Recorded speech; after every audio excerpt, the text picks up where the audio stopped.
Hello and welcome to the launch of the 2023 Legatum Prosperity Index, the 16th global edition. My name's Alan McCormick and I'm the chairman of the Legatum Institute. Now, for those of you less familiar with the Institute, it is a public policy think tank with a mission to better understand what drives and restrains national prosperity. The Institute was founded in 2007 to create a flagship product, the Legatum Prosperity Index, which has since become a globally recognized benchmark measuring the key ingredients that enable countries to increase and sustain prosperity at a national level.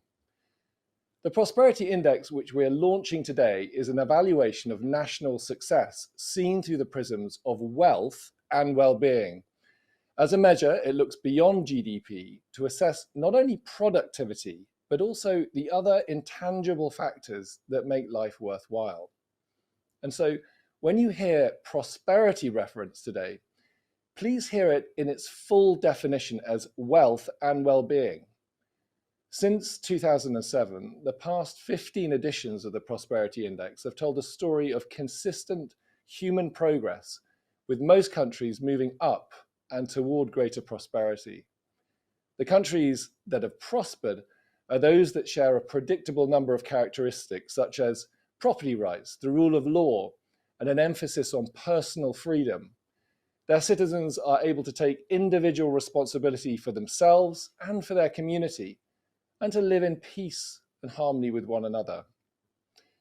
In recent years, the pandemic put these notions to the test, and more recently, global events such as Russia's invasion of Ukraine have further challenged these principles. Over the next hour, we will explore the trends that have been shaping global prosperity over the past year. And I'm delighted that we are joined today by some very special guests. We have Michela Wrong, who is an author and journalist, Efosa Ojomo, Director of the Global Prosperity at the Christiansen Institute, and Professor Jaideep Prabhu, Director of the Center for India and Global Business at Cambridge's Judge Business School. Together, they will unpack the key themes from this year's index for us further over this next hour. Now, I would also like to thank the team here at the Institute who have spent the year not only producing the index, but also engaging around the world, supporting nations on their pathways to prosperity.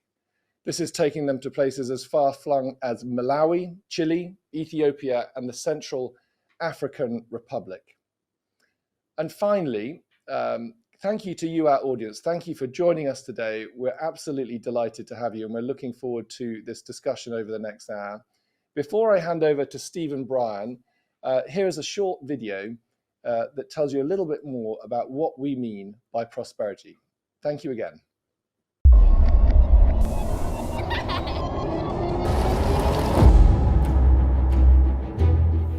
Prosperity is much more than mere wealth or economic growth. True prosperity is when all people have the opportunity to thrive. In a prosperous society, people live in peace, free from the threat of violence, oppression, and crime.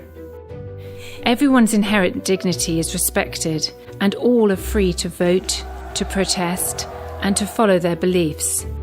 Governing institutions in every sector act with truth and integrity and are subject to the rule of law. And there are stable families and supportive communities that instill the values that shape the culture and build the bonds of trust needed for society to flourish. Prosperity is driven by an open economy that harnesses ideas and talent to foster employment and productivity and create sustainable pathways out of poverty. In a prosperous nation, open markets and high-quality infrastructure facilitate trade and commerce. There is a strong investment environment and effective business regulation that enables entrepreneurship, competition, and innovation. And people have the opportunity to work, to earn, to save, to take risks, and to succeed. Prosperity is built by empowered people who choose to live in right relationship with one another and create a society in which everybody is able to build a life free from poverty. People take care of their physical and mental well-being and can rely on a healthcare system that will take care of them when they need it. Learning is valued and everyone receives a high-quality education so they can write their own futures. And the natural environment is stewarded wisely as a legacy for present and future generations. Prosperity means everyone has the opportunity and freedom to fulfill their unique potential and take responsibility for contributing to their communities and nations. Because ultimately, prosperity is not just what we have on the outside. It is also about who we become on the inside. True prosperity is a life well lived.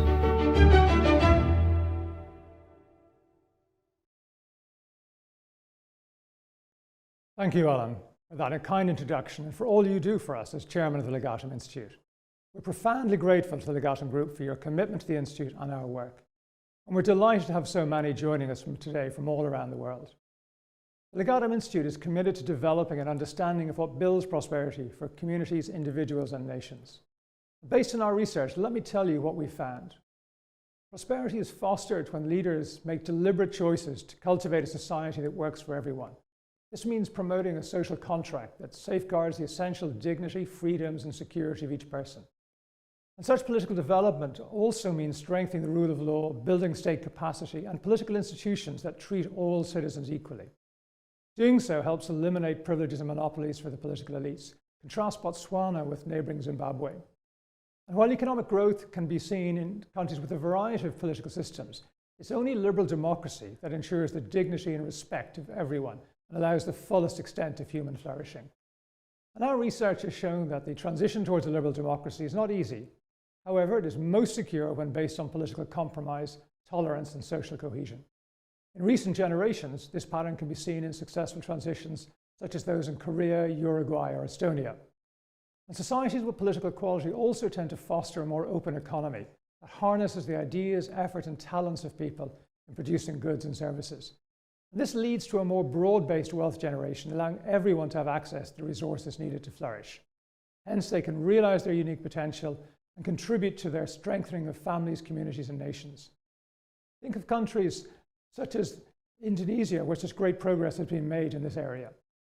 So this combination of an inclusive society enabling both wealth and well-being, as mentioned by Alan earlier, is the pathway to prosperity. Now, recently, the Legatum team was in Chile, where we also saw this pathway in action. It's the most prosperous country in Latin America, and 36th globally, an example of a country whose political and social development has been significant, but still a work in progress. And when in Santiago, we were able to discuss the challenge of the country's post-Pinochet transition with former President Ricardo Lagos. He told us how he helped Chile follow this pathway towards prosperity, building on democracy and economic growth as a means of providing support and dignity to the poorest. Let me share some of that conversation with you. Señor Presidente Ricardo Lagos, muchísimas gracias, honrados de parte del Legatum Institute que nos conceda la entrevista. Chile ha sido el país estrella de América Latina, ha tenido significativos avances institucionales, económicos y en progreso social. ¿Cuáles han sido las claves para hacer estos avances? Yo creo que el elemento central que ha tenido es la capacidad del país de dotarse de algunos instrumentos para poder avanzar. ¿Qué quiero decir con esto? Pasada la dictadura, era muy claro, primero, que teníamos que ejercer el poder de una manera democrática. En consecuencia, esto quiere decir no solamente hacer una elección presidencial o una elección parlamentaria, sino además cuál es el cuerpo inspirador que hay detrás de aquello.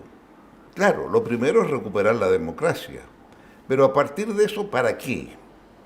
Y creo que aquí entonces hay un elemento que es central, y es que fuimos capaces, primero, de manejar bien la economía y entender entonces que lo importante, a diferencia de otros países que son más ricos, acá primero hay que crecer, y después de crecer veo yo cómo distribuyo el crecimiento. Y para crecer es indispensable mantener niveles altos de inversión. Sin embargo, después de 10 años de aumentar el ingreso por habitante, empezamos a sentir que ya no llegábamos a reducir pobreza. Y por lo tanto fue necesario establecer en mi gobierno un programa especial para reducir pobreza a través de apoyos familiares. Aquellos que son tan pobres no tienen idea de sus derechos. Son tan pobres que no saben que hay derechos del Estado que ellos tienen por ser pobres. ¿Y el apoyo familiar qué hacía? ¿Tiene carné? No, no tengo cédula de identidad. ¿No tiene cédula de identidad? Sáquela, es que no tengo plata. No, usted es exento, no paga. Primera vez que tenían cédula de identidad. Tiene cédula de identidad, ahora puede ir al FONASA, al Fondo Nacional de Salud Pública. O sea, usted tenía ahora una persona que se sabía que tenía derechos porque tenía cédula de identidad y tenía acceso a la salud. Le voy a decir una experiencia personal. Me gustaba ir a las entregas cuando la gente se titulaban de este apoyo familiar, podían seguir solas. Y después descubrimos que había algunos que todavía en aquellos años eran analfabetos. Llegué una vez a una localidad, Parral, que queda allá en unos 300 kilómetros al sur de Santiago. Me encontré con una señora de 84 años que me dijo: señor, yo tenía vergüenza cuando iba a Santiago porque no podía leer los letreros de dónde iba el bus. Y tenía que decirle al que estaba al lado: ¿me podría decir cuando venga el bus que va a tal parte? Porque yo no sé leer. Esa vergüenza, señor, la he vencido. Hoy día sé leer. Y empieza a leer una carta y de repente me dice: ahora, señor, junto las letras y hago cantar las palabras. 84 años. Y voy a morir, pero ahora sabiendo leer y escribir. Entonces, fue muy interesante un debate que hubo. Si pobres es el que gana menos de tantos dólares al mes, ¿puede usted mandarle un cheque todos los meses? Me preguntaron. Yo dije: sí, yo puedo mandar un cheque. Bueno, mande el cheque y se acaba el problema. No. Esto tiene que ver con la dignidad del ser humano.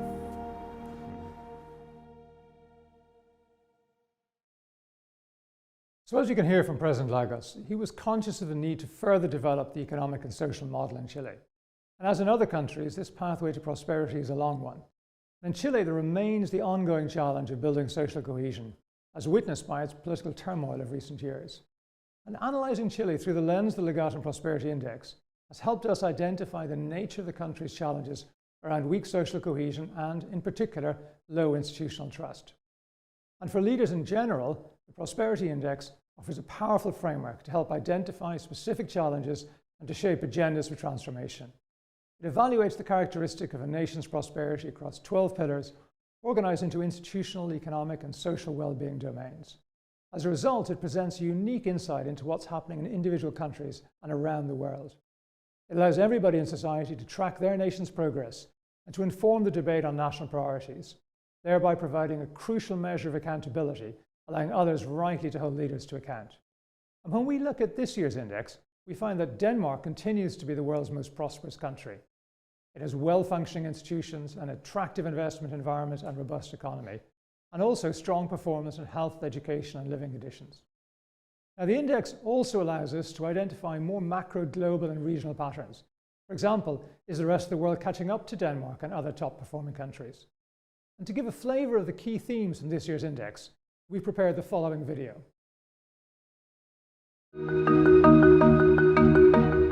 From war in Europe to spiralling gas prices and an emerging debt crisis, the last year has seen serious turbulence.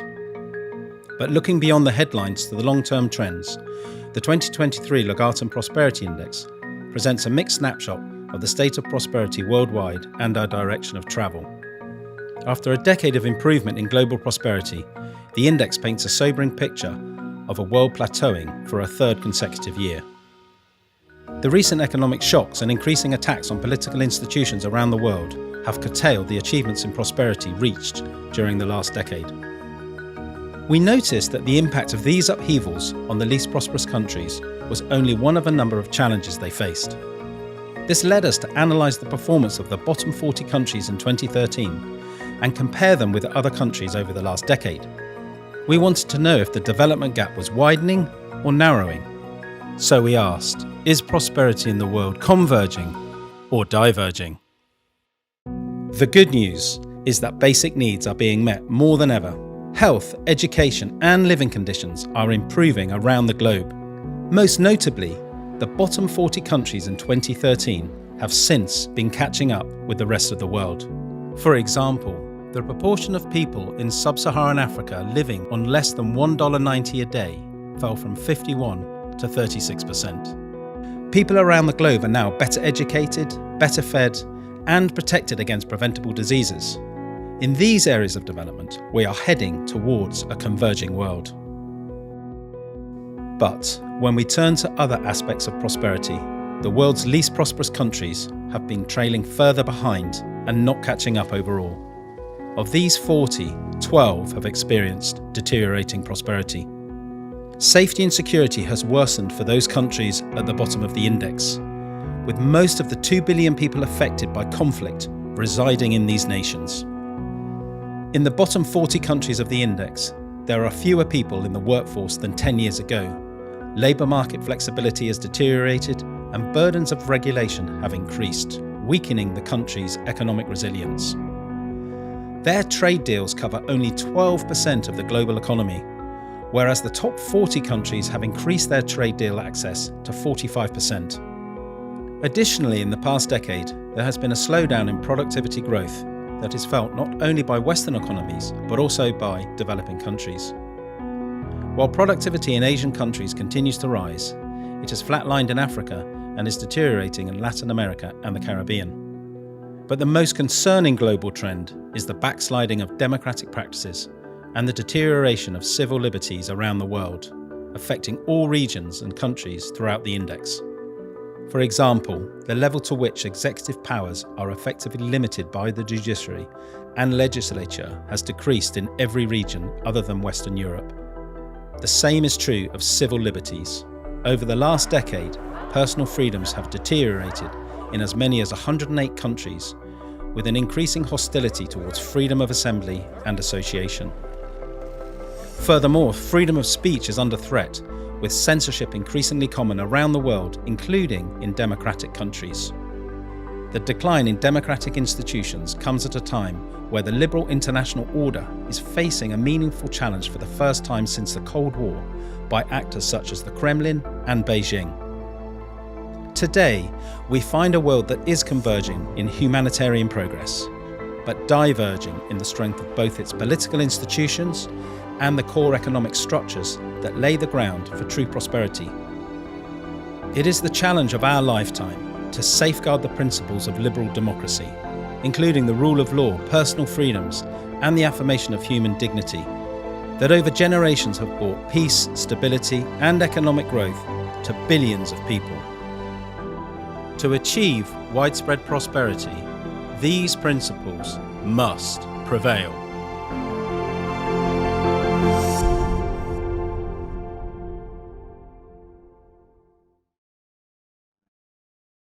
While you can see there are some good news stories coming out of this year's analysis, it's overall a sobering picture. There are two major themes that we were keen to explore in more depth with our participants today. One is the nature of the divergence between the bottom 40 countries and the rest, and the other is the backsliding that we've seen in both civil liberties and democracy. Now, to provide some perspective on these reversals of liberal values, we're delighted to be joined by Michela Wrong. Michela is an author and journalist. Her books have included It's Our Turn to Eat and Do Not Disturb. Michela, thank you for joining us. What's your take on this situation? Thank you for having me, Stephen.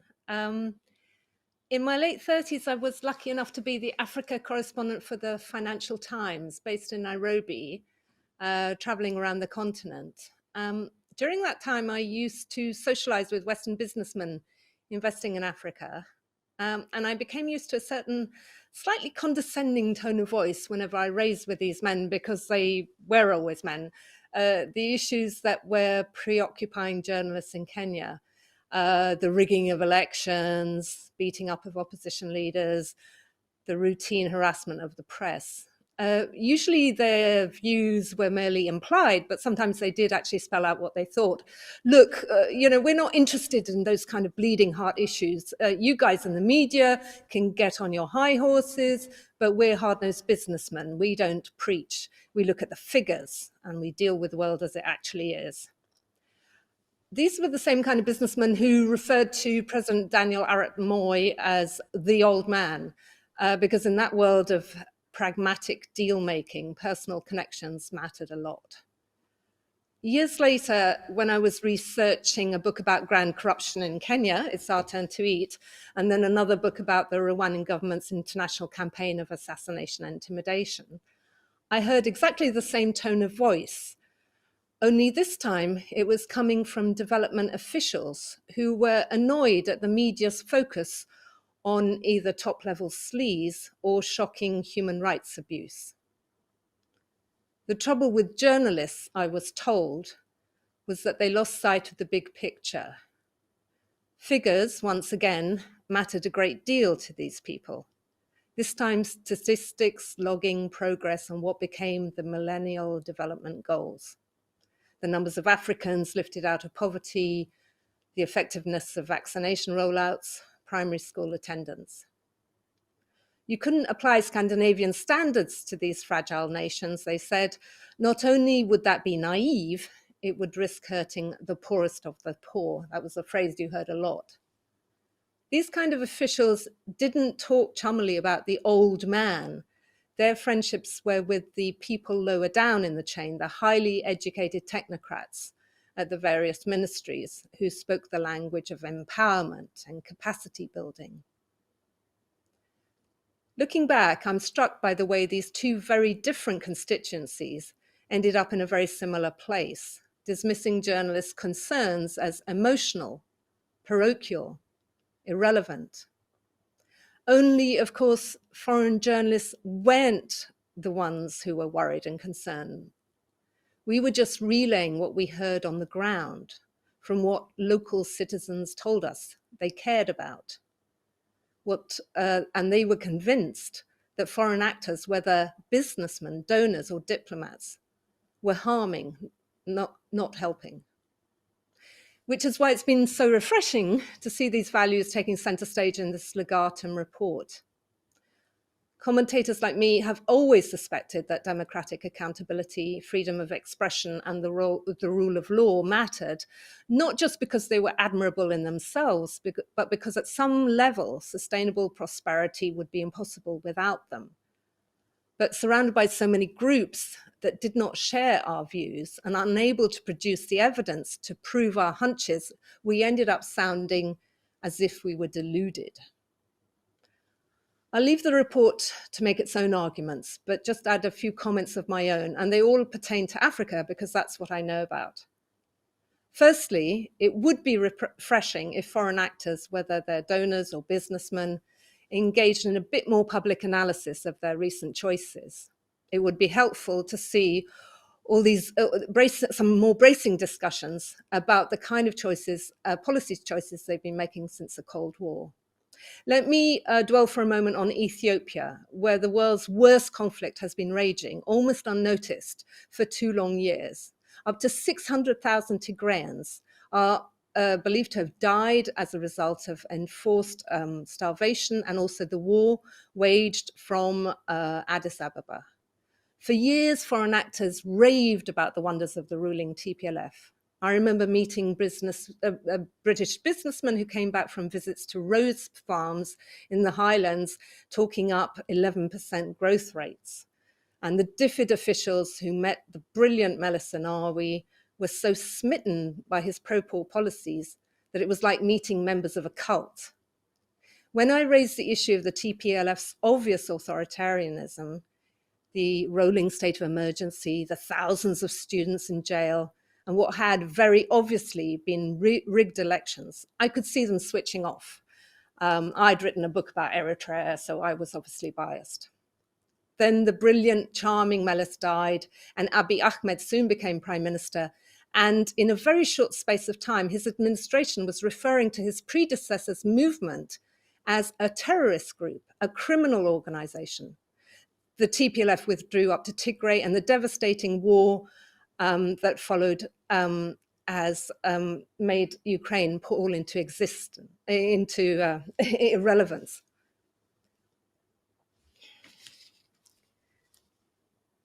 I expected the Ethiopian war to trigger a fundamental, far-reaching debate. Do the fans of the TPLF think that in fact it was a terrorist group? If so, how do they now view their past enthusiasm? Could it be that they underestimated the importance of the areas where the TPLF scored very badly indeed, such as democratic accountability or freedom of the press? Do they agree with the Abiy? In which case, should they continue to, do they disagree with Abiy, or in which case should they continue to fund his government? This debate hasn't really been taking place as far as I've been able to see. All I've seen has been an essay published by Professor Nick Cheeseman and some very defensive responses, which were largely relegated to academia. No one, it seems, has much appetite for this discussion. The other point I'd like to make is about the reliance of both these constituencies on statistics, the concrete nitty-gritty that supposedly justifies their criteria. Where they think they are demonstrating hard-headed pragmatism, I see naivety.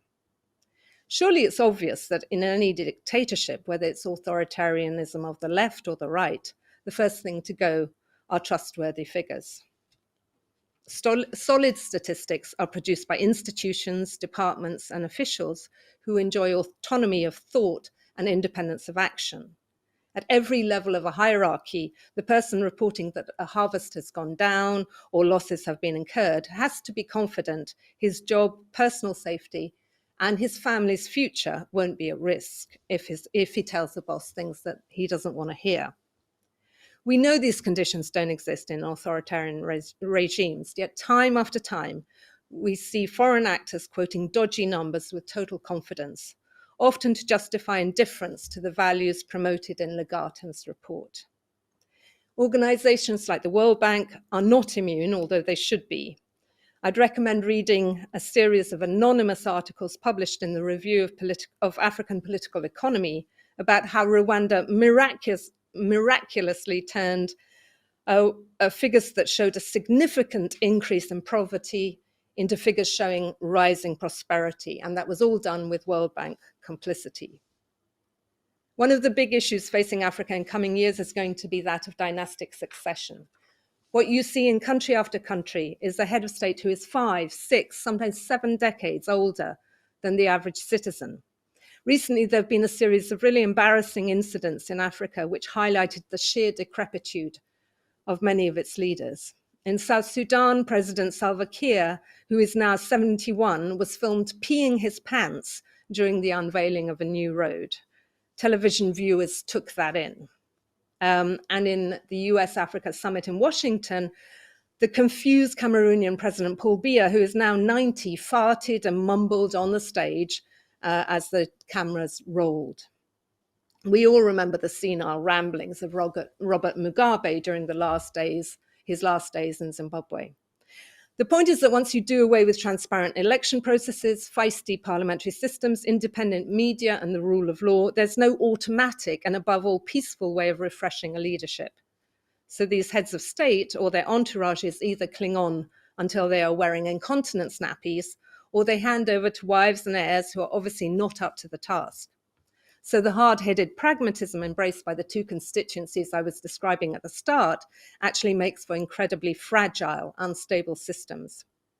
Let me close by turning once more to the topic of statistics.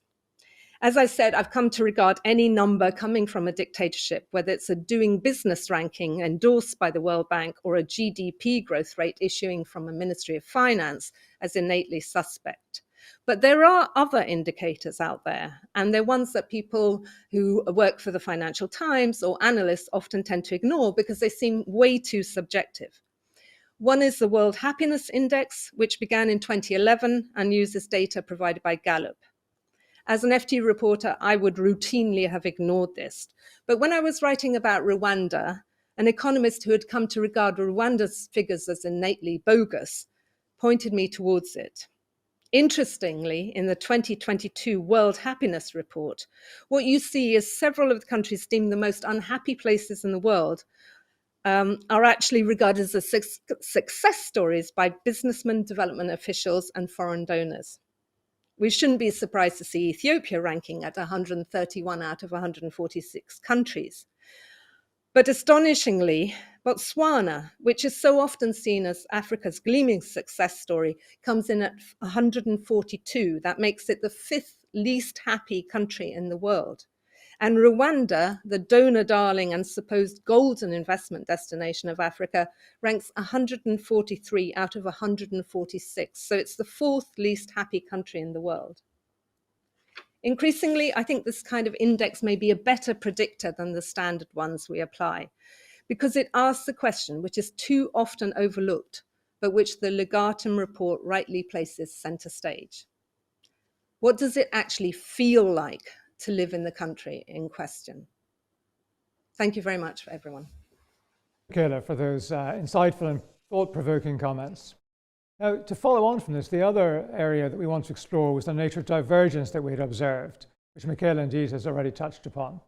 And to help navigate the findings from the index, I've been joined by two of the contributors to the report, Daniel Herring and Monica Bichkaskaita. So Dan, let's start by explaining what we mean by divergence and its implications. Well, Stephen, thank you for having us. For this year's report, what we wanted to do was to look at the bottom 40 countries in 2013 and see how they had changed over time, see whether they had progressed and see how they had progressed in relation to the middle countries and the top countries of the index. And what we found was that the bottom 40 countries as a whole had improved, but they hadn't improved as much as the middle group or the top group of countries. And is that universally true across all of them? Well, no, there are some real success stories in there. So 4 countries have moved out of the bottom 40. That's Benin, Bangladesh, Nepal, and Côte d'Ivoire. And Côte d'Ivoire is actually the country that's improved the most out of any country in the index. So unlike other countries in the bottom 40, it's seen improvements in its investment environment and governance in particular. And it's also seen some improvements in health and education, which you would expect to see in the bottom 40. But unfortunately, when you look at the group as a whole, there are also examples of countries going backwards. So 12 countries have deteriorated over that period, and that's twice the proportion as what you'd see in the rest of the index. So Monica, when you looked at this, what sort of patterns did you see in the divergence? So when we looked at the divergence, we saw that it was not universal across all pillars. In fact, we did find some good news.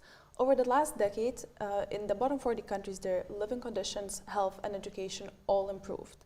And that was particularly important because in these countries, it improved even more so than the rest of the world, which then led to convergence between the bottom 40 countries and the rest of the world in these specific areas.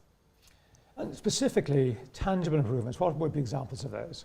Yes, so primarily improvements happened in basic services that have a real impact to people's everyday lives. Because, for example, we saw improvements in access to electricity, primary school attendance, and vaccination levels.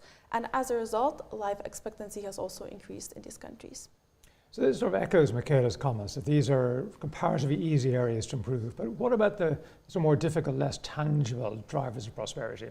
Yes, so Michela and you have a good point. When we looked at all of the areas, we did see divergence in 6 other pillars. And whereas these improvements have been happening in areas that are easy to get right with the help of technology, when we look deeper, we saw that divergence is happening in institutional pillars, such as governance or personal freedom. And specifically, we looked a bit more into personal freedom, freedom of speech, freedom of association, and we saw that across the world it has deteriorated, but in the bottom 40 countries it has deteriorated faster and more significantly, which led to divergence between these countries and the rest of the world. And the same was true for economic areas. So for example, we saw divergence in such areas as burden of regulation and transportation. So this is concerning. So can you perhaps give us an example of countries that follow this pattern of improved health and education, but yet deteriorating fundamentals? Yes, absolutely. So there are multiple countries actually that do come to my mind when I think about that. One would be Myanmar or Nigeria that just had the election. However, the country that truly epitomizes this challenge is Mozambique. So let me give you a little bit more background about Mozambique. So in the last decade, Mozambique saw significant improvements in its health, education, and living conditions. For example, we saw improvements in healthcare that led to longer life expectancy, or improvements in education that then led to the number of children attending school to be twice as high today as it was a decade ago. So when we looked at these primary poverty measurements, it seemed that Mozambique has been improving. But then we looked deeper. We looked at those institutional pillars that I mentioned, and in fact, we saw that Mozambique has been deteriorating in the last decade. So for example, when we looked at economic growth, it had shrunk even before the pandemic because of lowering productivity rates and labor force participation. And the same was true for governance. We saw multiple corruption scandals that really weakened the government and people's trust in it. And safety and security was also a particular issue because violent crime was up, and so was conflict as a whole.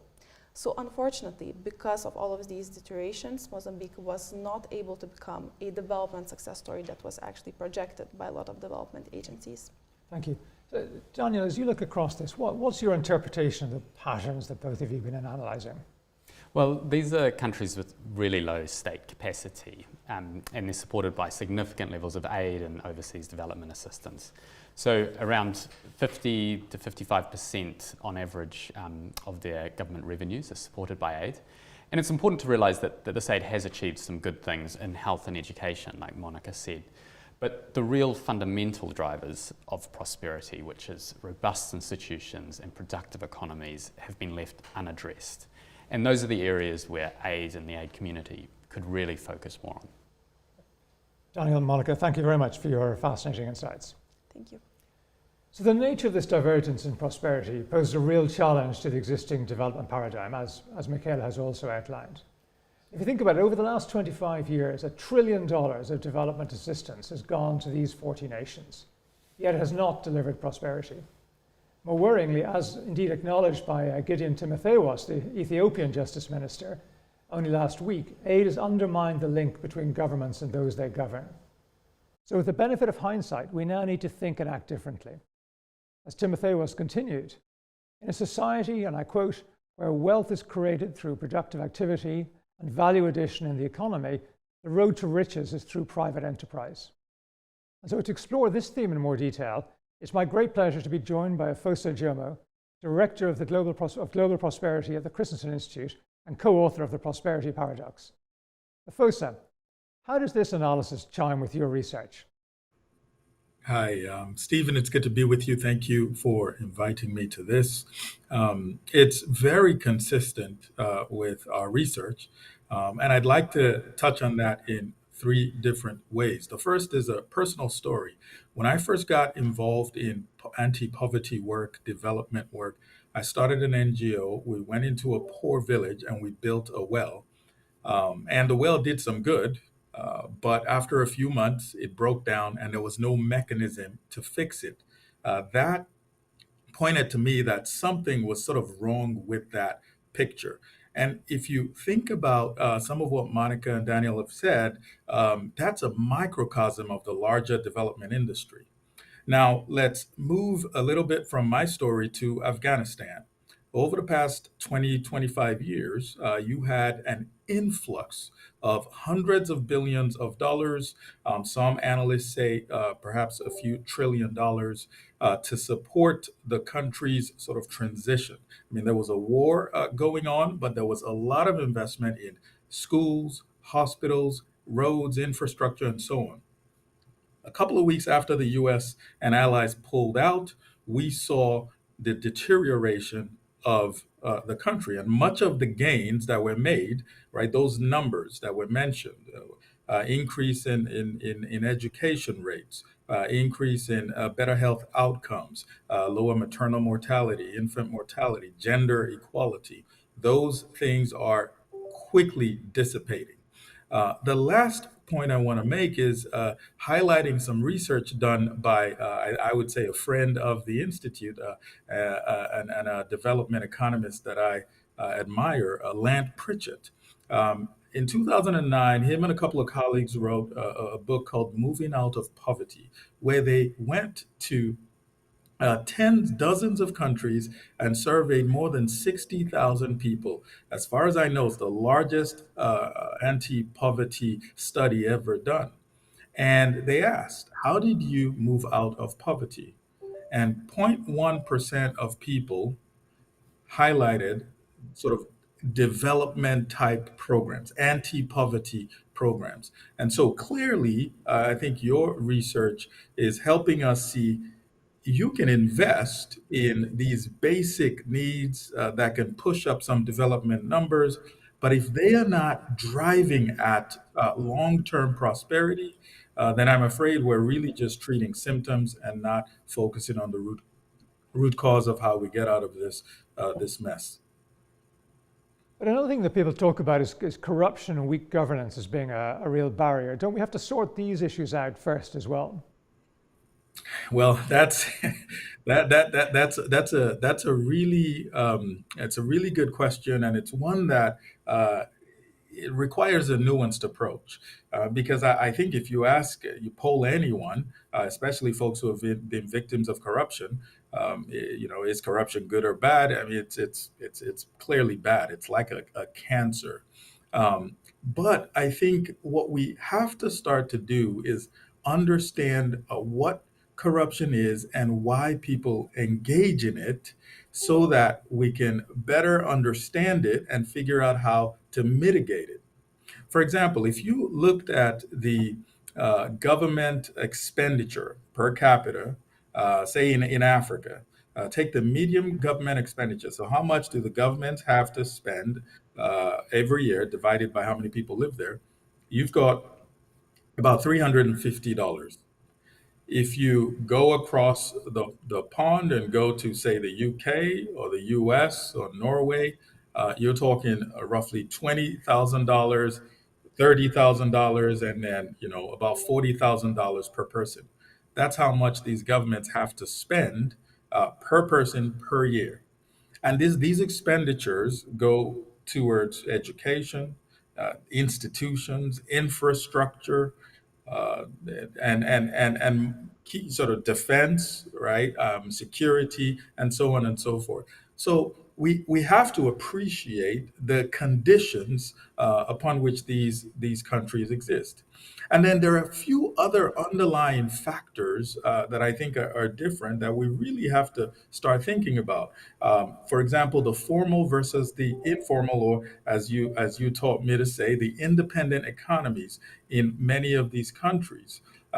Right, so you have a very high rate of independence in many poorer countries, and so these are folks who typically are not adding to the tax base. Right, they're not really investing. It doesn't mean they don't get taxed; they do, but not increasing the revenues. And so the state capacity, just when you look at it from that angle, is severely hampered. And all these impact how corruption affects a society. And so, as in my research, what we try to analyze is, how does corruption typically evolve in a society, and what are some of the critical factors that create prosperity despite some corruption, and that's where the private sector and more specifically a certain type of innovation we call market creating innovations are absolutely critical. So how do you kickstart then the prosperity engine using these market creating innovations? Can you just explain that a bit more to us? Yeah, so when we hear the private sector, so many things can come to mind. But really, if you just think of the private sector as entities that engage in innovation, you then have to ask, what is innovation and what types of innovations are there? Because there's crony capitalism, there's rent seeking, they're all part of the private sector, but these aren't really innovation activities that advance growth and prosperity. The three main types are sustaining innovations, efficiency innovations, and market creating innovations. Sustaining innovations, they're the most common. They make good products better. So a new phone, for instance, with better features, those are sustaining innovations. They're targeted at people who can afford existing products on the market. Efficiency innovations, which are very common in resource extraction countries and many low income countries. These are innovations that make good products cheaper. And so, sort of low wage manufacturing or the resource extraction industries, these innovations release and free up cash flows. But you notice those cash flows are sort of centralized. They don't quite permeate through society. If you have oil, gold, diamonds, and so on, right? You go somewhere, you extract, and typically you would export, and then the funds go to a small group of people. They're efficiency innovations. Market creating innovations are innovations that transform complicated and expensive products into products that are simple and affordable so many more people can afford them. Perhaps the one example that has taken the world by storm over the past 2 decades, even in Africa, right, the poorest region in the world, the one with the least good, dare I say, institutions and so on. Are mobile phones. Look at the proliferation of mobile phones. The average person in the world today, even in the poorest parts of the world, has access. And what the innovators did was focus on how do we get this product and service to the average person in this society. In so doing, you needed to create so many more jobs. You needed to build capacity of not just the private sector who are going to make the product, sell the product, market the product, but also state capacity of the regulators. Some of the most efficient, dare I say, regulators across Africa are those who are managing the telecommunications industry, right? And so it's a commitment from people with capital, innovators and entrepreneurs to look at the average person in society, despite many of the issues there, and decide to invest intelligently to create a new market. It's very much aligned with there's a new book late last year, Gambling on Development, Declan, who says, look, we really need to think about the elite, this grand bargain here that has to happen. And so we really do need people with the resources, with the capital, to invest in ways that can create new markets to make products and services available to the average person. When we do that, over time, we will see poverty start to fade and prosperity start to grow. The telco industry in Africa, just as an example, supports close to 3 million jobs, provides billions of dollars in tax revenue annually to different governments, and is worth roughly 150 to 200 billion dollars. That's one market that was created to democratize access to products and services. And we think about if we did that to many other markets, think about the impact that would have on on the continent. Right. Thank you, Efosa. That's been really interesting, really helpful way to start to get to slightly more practical approaches to addressing the prosperity opportunities in continents like Africa. Now, to explore that in more detail, I'm delighted to be joined by Jaideep Prabhu. Jaideep is Professor of Marketing and Director of the Centre for India and Global Business at the Judge Business School in Cambridge. He's also written books on innovation and on government. Jaideep, thanks very much for joining us. Efosa has laid out an argument that we need more innovation, more market-creating innovation, particularly in low to middle-income countries. Well, what would you say is the best approach for such countries to institute greater levels of innovation? Wonderful question, and first of all, it's a delight to be here. I completely concur with many of the things that Efosa was saying. I was constantly nodding to stuff he was saying. So I completely agree, we need to create these innovations. What are the approaches? There are two broadly. One is what I would describe as a top-down approach, which is the traditional approach, which is to think of spending, big spending, often on R&D, either by corporations or by government labs. It's often about technology, for the sake of technology sometimes, and it tends to be expensive and take time. That's the traditional approach. And that's the approach that really dominated how it was done in the West for many years, for decades. And that's the approach that tends to be replicated in emerging countries. However, when I studied innovation in emerging economies, I saw that the approach was actually quite different to the way it's done in developed countries, either in the economy or in companies. It was much more frugal. I was struck by how companies, startups, large companies, grassroots innovators were very good at doing more with less and making the best use of limited resources. Second, it was very flexible, wasn't very structured like you would see in big labs and so on. And third was inclusive, what Efosa was saying. The attempt was to bring people outside the formal economy into the formal economy. And I saw this across the spectrum, from financial services, from telecoms, as he was talking about, to energy, to healthcare, education, and was often driven by the private sector. Increasingly, that's not just in emerging markets, it's in the West as well. Small teams, sometimes of our students, can do things that only large companies or the government could have done 10 or 20 years ago, and not just in software, but even in hardware. And that's transforming the private sector in the West. It's transforming economies in developing countries, and that's much more a bottom-up approach. Now, the two are not mutually exclusive. You could have both. Ideally, you would want an economy that has the big companies doing the cutting edge, bigger is better, spend on technology, in the next frontier, as well as the flourishing startup ecosystem, these scrappy firms that are doing all kinds of things. And you want them to partner as well. That's ideal. But I think if you had to choose, it would be better to go with a frugal grassroots approach. I think it's also empowering for companies. Great. So if you're advising a government in one of these emerging markets, which has challenging level of capacity perhaps, what would be your advice about what they should be doing? How can they help this environment to evolve? So again, the issue of government capacity is key. And the tendency of governments everywhere, but particularly in developing countries, is to try and do everything themselves. They try to steer and row at the same time.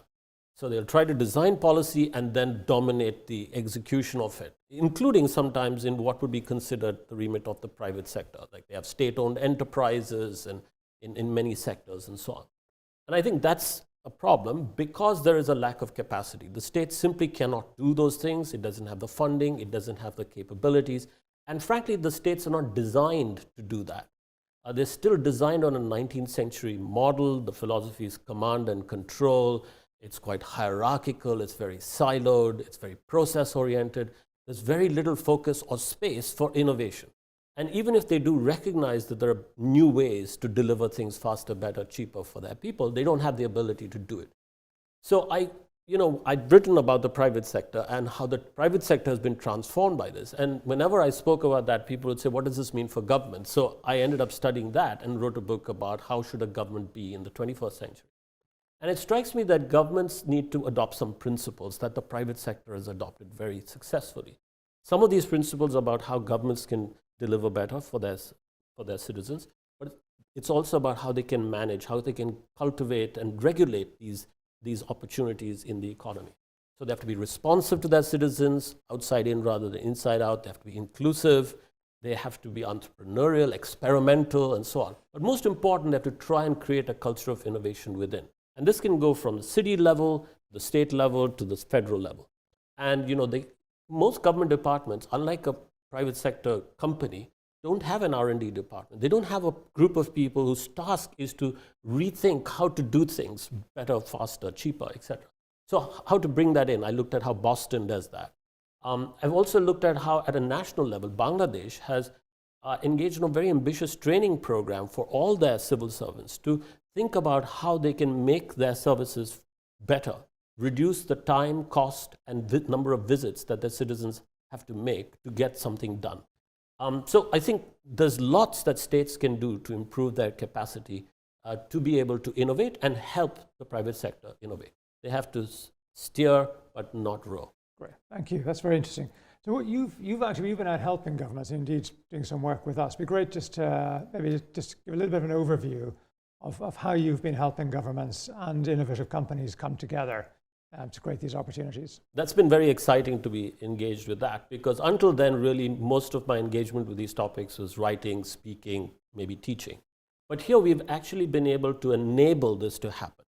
Along with Carlos Montes, we first experimented with this idea in Peru, and it was a bit of a pilot. He's from Peru, and we focused on a particular province, Cajamarca, where we knew that the governor there was very keen to do this. So that's a key component. We need to have a partner in government that has an interest in innovating. The next thing to do was to help them to identify companies or organizations that could help them achieve that. Companies that we have researched from other countries where we know that they have achieved something. So we did a couple of programs there for this province. One was in education. We worked with the bank association there to do financial education for school kids at scale. And the other was to work with delivery associates to improve the delivery in hospitals, reduce waiting times, improve care, and so forth. Having done that in Peru, we then launched on a much more ambitious program in Ethiopia, working with the Digital Transformation Initiative led out of the Prime Minister's office, where the idea was to transform particularly rural communities and agriculture. And there we identified many more companies that could help create an ecosystem.